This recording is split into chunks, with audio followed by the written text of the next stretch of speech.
At ngayon nga, magluluto tayo ng ginisang upo. So, ayan guys, yung mga sangkap. So, upo, kaine, sibuyas at bawang. So, igisa na natin ang sibuyas bawang, guys.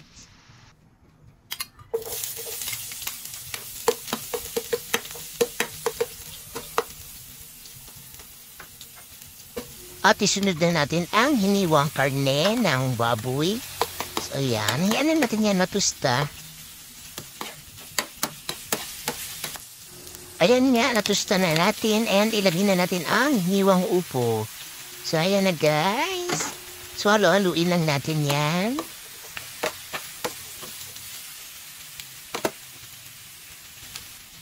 Timplahan natin, lagyan natin ng pamintang durog. Tapos asin.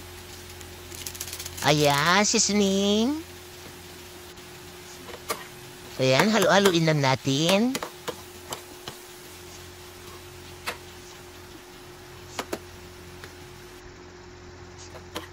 So, ayan guys, ayan lang natin kumatas yan. Hinayaan ko lang yan kumatas, kaya ayan, nagkaroon ng sabaw. So, ayan na. Yummy, yummy. Luto na. Thank you for watching. Bye!